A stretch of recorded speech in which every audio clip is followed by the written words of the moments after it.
राधे राधे। क्या केवल मंत्र जाप लेने से हर कामना पूरी हो जाती है, या उसके साथ आचरण, अनुशासन और जीवन की पवित्रता भी जरूरी होती है? आज के इस प्रवचन में समझेंगे कि नाम और मंत्र को केवल शब्द नहीं बल्कि साधना और आचरण में जोड़कर क्यों देखा गया है। यह आध्यात्मिक दृष्टिकोण है जिसका उद्देश्य जीवन में संयम, सत्य और आत्मविश्वास को महत्व देना है। तो आइए सुनते हैं श्री प्रेमानंद जी के कुछ सत्संग के बोल और समझते हैं उनसे हमें क्या शिक्षा मिलती है। यहाँ बहुत कमी होती है, ध्यान देने योग्य बात है। मंत्रों पर अविश्वास मत करो, नाम पर अविश्वास मत करो। तुम अनुष्ठान को जानते ही नहीं कैसे किया जाता है। एक कामना की पूर्ति, तुम विश्व की कामना की पूर्ति कर सकते हो, विश्व की कामना की पूर्ति। बोले आप क्यों नहीं कर लेते? क्योंकि हम विश्वात्मा की कामना किए हुए हैं, हम विश्व की नहीं। हम जिस बात की कामना किए हुए उसके लिए विश्व का विस्मरण करना है। मन मन की रुचि जान नेह विधि अनुसरे। हम प्रियालाल की मन की बात जानकर उनकी सेवा में रत होना चाहते हैं। नहीं, नाम और मंत्र में इतनी ताकत है, आप उसको समझ नहीं पाए। आप विचार करके देखिए, जब कोई पवित्र अनुष्ठान कोई राक्षस करता था तो बहुत पहले से ही वो मदिरा त्याग देता था, मांस खाना त्याग देता था, दूसरे की निंदा करना त्याग देता था, अपवित्रता का त्याग कर देता। परम पवित्र ऋषियों की तरह होकर वो तब अनुष्ठान करता था। यद्यपि वो जगत विनाश के लिए अनुष्ठान होता, पर उसके लिए भी पवित्रता की ऐसी आवश्यकता थी। अब आप बेविचार करो, शराब पियो, मांस खाओ, गंदे आचरण करो और बोलो हमने राधा राधा कहा लेकिन काम नहीं बना। वो बोल रहे थे कि कितना भी बड़ा संकट हो, फिर बोल रहे हैं अगर भयानक से भयानक विपत्ति को ऐसे न नष्ट कर दे तो बता देना। कृष्णाय वासुदेवाय हरे परमात्मने प्रणतः क्लेश नाशाय गोविंदाय नमो। इसका जप करो और जब तक तुम्हारा काम पूरा ना हो जाए ब्रह्मचर्य से रहो। झूठ मत बोलना, मदिरा मत पीना, मांस मत खाना, और ना काम हो जाए तुम्हें बताना कि भारी से भारी विपत्ति का नाश करके भगवान श्री कृष्ण का आश्रय उसे ऊंचे उठा देगा, इस जगत की धरा से उठा देगा। विश्वास हो। आप मदिरा पियो, मांस खाओ, व्यभिचार करो, सोचो 1,00,000 2,00,000 महात्मा को दे देंगे, हमारी कामना पूर्ति हो जाएगी। बिल्कुल भूल में मत रहना। आपको संशय होता है, नाम पे संशय होता है, मंत्रों पे संशय होता है, शास्त्र के विधान पर आप चलते हो, शास्त्र विधान से कहाँ चलते हो? अरे हम जब कह रहे कोई राक्षस भी अनुष्ठान करता था तो वो इन नियमों का पालन करता था। इतना अनुष्ठान में कि मेघनाथ को पैरों से मार रहे हैं बंदर भालू, पर वो ना मंत्र छोड़ रहा है, ना हिल रहा है, ना उनकी तरफ देख रहा है। इतना सहनशील होना चाहिए अनुष्ठान के लिए। किसी कामना की पूर्ति के लिए सांगोपांग अनुष्ठान करो, भला कामना की पूर्ति न हो जाए? नहीं। आप शास्त्रों में पढ़ के देखो, संतान उत्पत्ति के लिए कैसे व्रत, पयोव्रत का कैसे अनुष्ठान किया।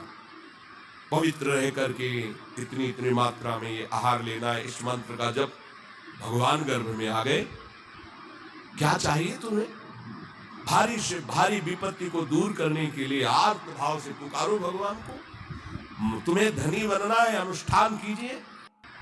इस प्रवचन में एक मुख्य विचार सामने आता है कि केवल अच्छा बोलना, मंत्र बोलना पर्याप्त नहीं होता है, बल्कि जीवन में अनुशासन, सत्य, संयम और अच्छे आचरण को भी महत्व दिया गया है।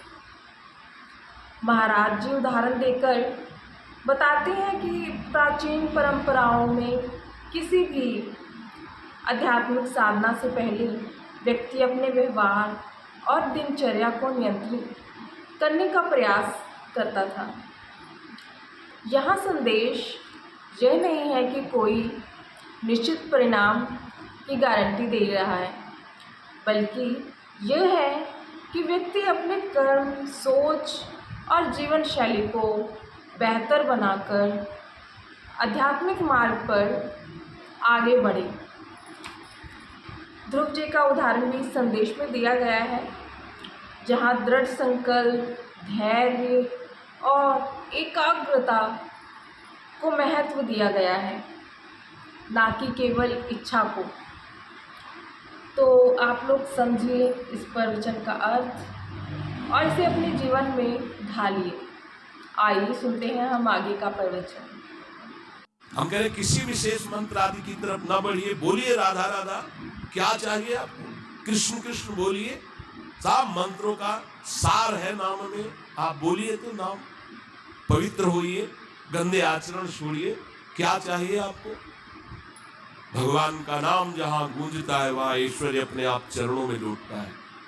अब छल कपट करो, हिंसा करो, गंदे आचरण करो, सोचो हम बहुत बड़े धनी बन जाएं, तो दुष्कृति का फल दरिद्रता और दुख होता है। सुकृत का फल ऐश्वर्य और सुख होता है। अब लगाओ तुम कांटेदार वृक्ष और चाहो कि हमको रसीला फल प्राप्त हो, तो इसे मूर्खता ही कहते हैं। फिर दोष देता है काल, कर्म, ईश्वर को, शास्त्रों को, मंत्र। अरे कुछ नहीं, नाम मंत्र। जरा सी भी अनुष्ठान में त्रुटि हो जाए तो उसका फल बदल जाता है। आप कहाँ अनुष्ठान कर रहे हैं, कौन सा अनुष्ठान कर रहे हैं? सबसे पहला नियम अनुष्ठान का होता है पवित्र आचरण, ब्रह्मचर्य, सत्यवाद, पवित्र भोजन, संयम से। कोई भी अनुष्ठान कर, किसी भी विषय का अनुष्ठान करके देखो, अभी हो जाएगा। ये तो हमसे नहीं होगा, तो फिर आप बड़ी बड़ी कामनाएं करते हो, हवा में कामनाएं पूर्ण हो जाएंगी। किसी की भी काम, किसी का भी महाबली या तेजस्वी पुत्र पैदा हुआ, उसको देखो कैसे रहा है, उसके माता पिता कैसे आचरण किए। 10,000 वर्ष तक भगवान श्री हरि में मन लगाकर निरंतर मंत्र जपने पर कश्यप और विंता जी ने भगवान गरुड़ जी को प्रकट किया। भगवान गरुड़ श्री हरि के वाहन।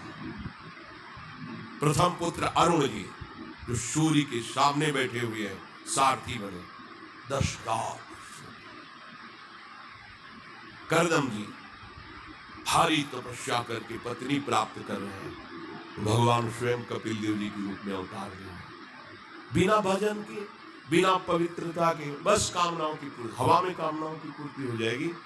मनमानी आचरण, कुछ नींबू काट दो, उसमें सिंदूर रख दो, या कलावा बांध दो, या अंगूठी बांध लो, या जंतर मंत्र बांध लो, भस्म, इनसे कुछ होगा? कुछ नहीं होगा। राधा राधा राधा राधा राधा, जो कर चाहोगे हो जाए, पर पवित्र आचरण, साथ में पवित्र आचरण। एक किसान भी अन्न बोता है तो खेती को तैयार करता है। आपको अपने हृदय की भूमि तैयार करनी होगी। कामना पूर्ति के लिए ऐसे थोड़ी चला जाता है। देखो ना, ऐसे एक चपत लगा दी सुरुचि ने, क्योंकि उसकी रुचि के खिलाफ हुआ। जो पिता की गोद में बैठना चाहते थे, क्षत्रिय बालक माता के पास गए। उनका नाम सुनीति है। वो सुंदर नीति से चलती है, वो रुचि से चलती है। सुरुचि अपनी रुचि, और वो सुनीति सुंदर नीति से चलती है। माँ, पिताजी ने गोद में बैठाला नहीं, और माँ ने चपत लगा दी और कहा तू ऐसे की गर्भ से प्रकट हुआ है, सिंहासन का अधिकारी नहीं। अगर तुझे सिंहासन पर ही बैठना है तो जा तपस्या कर और मेरे गर्भ से प्रकट हो। तपस्या इस बात की कर कि मेरे गर्भ तब कहीं तू माँ पिता की गोद में बैठ सकता है। बोले हाँ बेटा। महाराज तो मुझे दासी भी मानने के लिए तैयार नहीं है। बेटा, भगवान नारायण का जिसने आश्रय लिया उसकी कोई कामना अधूरी नहीं। जाओ तुम भगवान श्री हरि का आश्रय लो, वही तुम्हारी कामना की पूर्ति करेंगे। मेरे में तो कोई सामर्थ्य नहीं, पर मैं आशीर्वाद देती हूँ। मेरा आशीर्वाद कवच की तरह तुम्हारी रक्षा करेगा। 5 वर्ष का बालक चला भगवान की प्राप्ति के लिए। वो प्रेम नहीं चाह रहे हैं, वो पद चाह रहे हैं। कैसे जीवन व्यतीत किया देखो 6 महीने की बात। बोले 6 महीने में 6 महीने एक छोटा सा बालक इतना कष्ट सह रहा है। 6 महीने तो बहुत समय हो गया। भगवान तो इससे भी बहुत करुणा में एक आर्त पुकार में उपस्थित हो जाते हैं। एक बार जिन नाम ली हित सो होयति दीन। अगर कोई कामना नहीं है, केवल प्रभु की मिलन की चाह है और हृदय आर्त भाव से पुकार दे तो दूसरा नाम नहीं लेना पड़ेगा। एक बार जिन नाम ली हित सो होयति दीन, ताको संग न छाड़ही ध्रुव अपनो कर ली। ये महर्षि शेखरों के वचन है, कोई ऐसे मिथ्या वचन थोड़ी। श्वास को भी रोक लेते हैं। भगवान का जो मंत्र श्री देवर्षि नारद जी ने दिया उसी का ध्यान करो। ऐसा पद मिला कि सप्त ऋषि परिक्रमा करते हैं। न उनके पिता को मिला, न उनके पितामह को मिला। इसके आगे तो है ही नहीं। वो उत्तानपाद, महाराज मन, ब्रह्मा, बस ऐसा पद मिला कि किसी को पद नहीं मिला। पर आप देखो कामना की पूर्ति के लिए कैसे निष्ठावान हो करके, प्राणों को समर्पित करके भगवान के न आप बीड़ी सिगरेट पियो, प्याज लहसुन मांस मछली दुनिया की दली दुनाएं करो, हाँ हमारी कामनाओं की पूर्ति हो जाए। बेकार बकवास करते हैं लोग। आगे परमार्थों को एक हंसी बना दिया है, एक मजाक बना दिया है, संतों को एक नाटक बना दिया है, संत मार्गों के एक उपहास का स्वरूप बना दिया है। हमारी कामना की पूर्ति कर दो। उनका जीवन कामना की पूर्ति के लिए तुम्हारे, अरे तुम्हें निष्काम करके भगवत साक्षात्कार कराने के लिए कि छोटी मोटी जिन में तुम फंस कर तुम्हारी दुर्गति हो रही, उसमें और बढ़ावा देने के लिए। पर संसार तो अपनी बात मानता है, उस ना शास्त्र की बात मानता है न संतों। तो इस प्रवचन का सार यही है कि केवल कामना नहीं बल्कि चरित्र, अनुशासन और निरंतर प्रयास भी आवश्यक बताए गए हैं। आध्यात्मिक साधना को जीवन सुधारने का माध्यम माना गया है, तुरंत परिणाम पाने का तरीका नहीं। अगर आपको ऐसे आध्यात्मिक व्याख्या और ज्ञानवर्धक वीडियो पसंद आते हैं तो वीडियो को लाइक करें और अपने जो विचार है वो कमेंट में साझा करें और हमारे चैनल को सब्सक्राइब ज़रूर कर लें। तब तक के लिए राधे राधे। मिलते हैं हमारी नेक्स्ट ऐसे ही एक और प्यारी सी वीडियो के साथ। राधे राधे।